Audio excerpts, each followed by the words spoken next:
Welcome back, pro wrestling fans. Welcome back, IWC. It's me. It's me.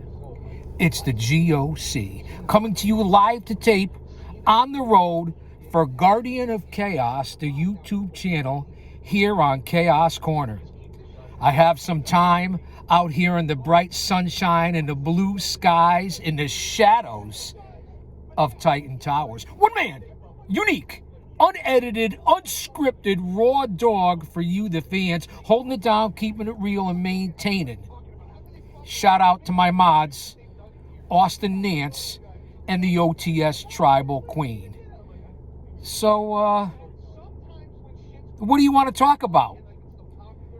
Elimination Chamber, Cody Rhodes, John Cena, The Rock, and the heel turn from this past weekend's Elimination Chamber. The wrestling world is on its heels, turned upside down. I'll say that to say this because I tell it like it is. The biggest heel turn ever is what everyone's saying. Long-term booking is what everyone's saying.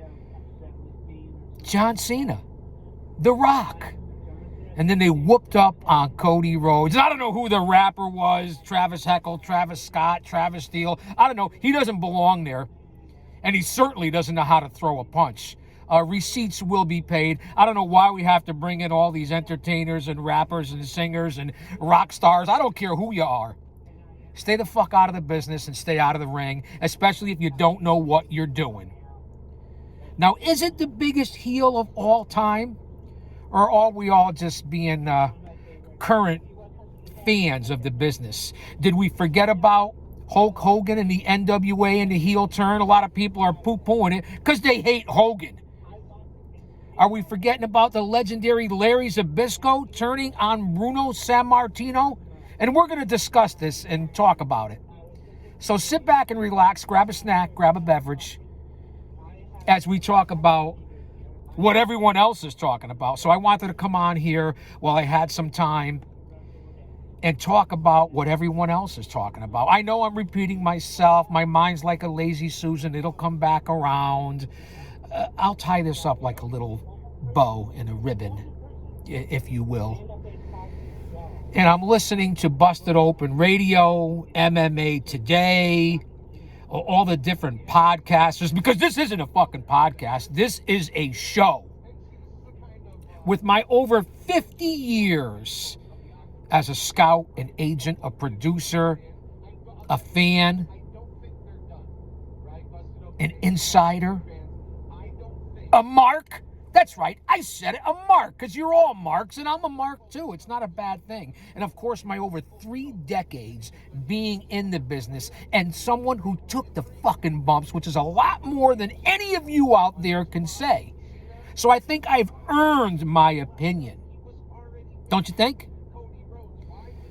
Drop an elbow on that like button, share, subscribe. Let's get us into the algorithm. And YouTube, this is for you, for all the BS you've been putting me through. Yeah, put this in your pipe and smoke it. No offense, man. So I watched the Elimination Chamber. I will say that most of the fans and most of the IWC did not see this coming. I'll give them credit. It certainly has gotten everybody talking, from mainstream to low streamed to the middle of the stream. Whatever the fuck that means. And I apologize for the cussing, I really do, but I'm full of piss and vinegar today. I'm getting ready to crack open the Red Bull, sugar-free.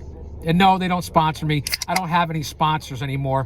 Everyone has kicked me to the curb or shown their true colors. I got to pick tar out of my ass. That's how far I've been kicked to the curb.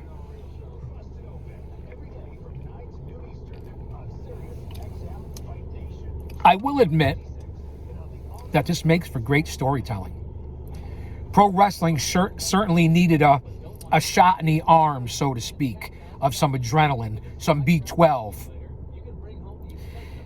And moving forward, this is going to be fantastic for you, the fans.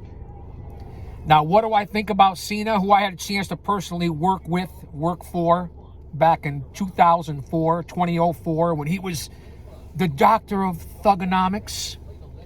Now, with this being his farewell tour, the coup de grace, so to speak, at least that's what he's saying, do you turn him heel at this point? Sure, it was unexpected.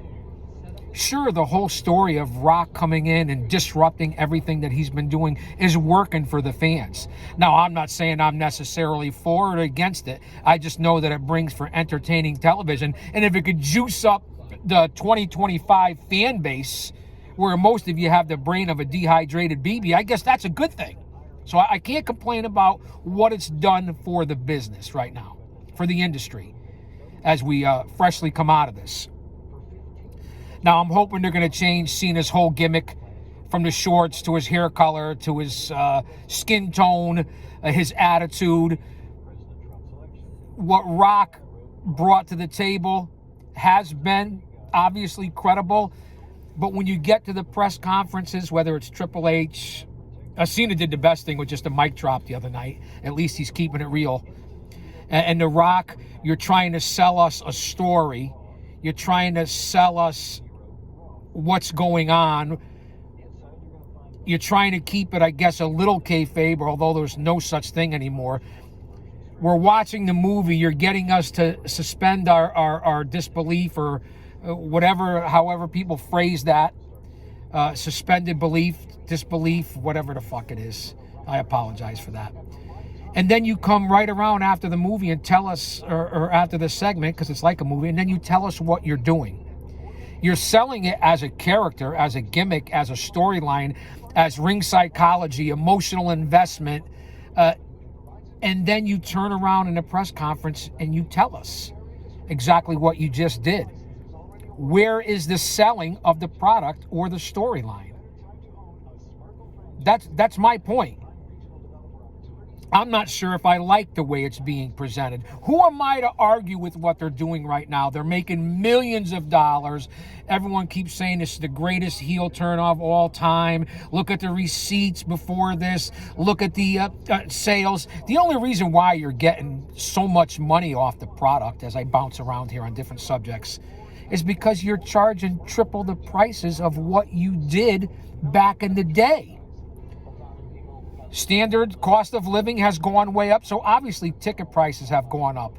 So for everyone, whether it be Tony Khan and AEW, whether it be the fourth tier group of TNA Impact, whether it be the king of all, the mothership of the WWE, of course you're getting record receipts, record sales, because you're having less people show up at these events, spending more money. The elites of the industry, the casuals of the business. You took the middleman, the working class guy, the blue collar guy and his family right out of the business with the ticket prices, and that's just a fact. It's selling, it's working for today's fans. And the reason why I believe everyone from the mainstream media and everyone out there that's watching right now that this is the biggest heel turn, unbelievable, is because wrestling has been so stale for so many years. Thank God for the bloodline and the Samoan dynasty and what they've done over the last couple years to really pull this company along.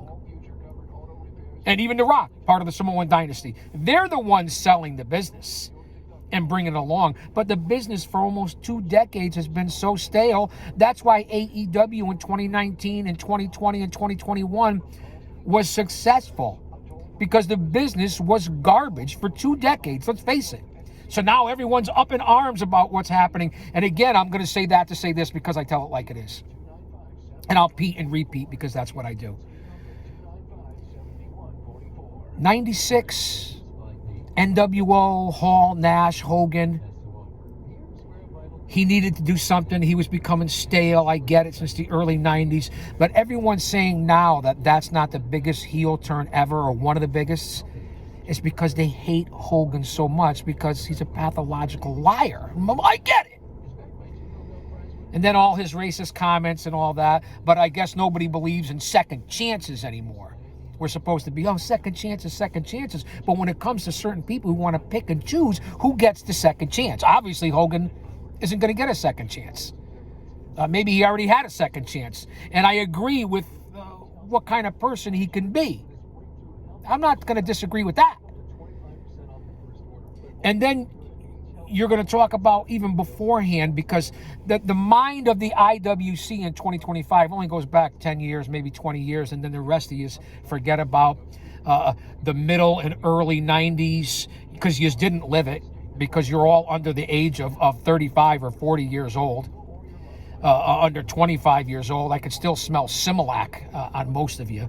You forget about Bruno and Zabisco, and there's many more that we're going to end up covering here on the show. But I just wanted to hop on here quick and get the pulse of the IWC, of the wrestling community.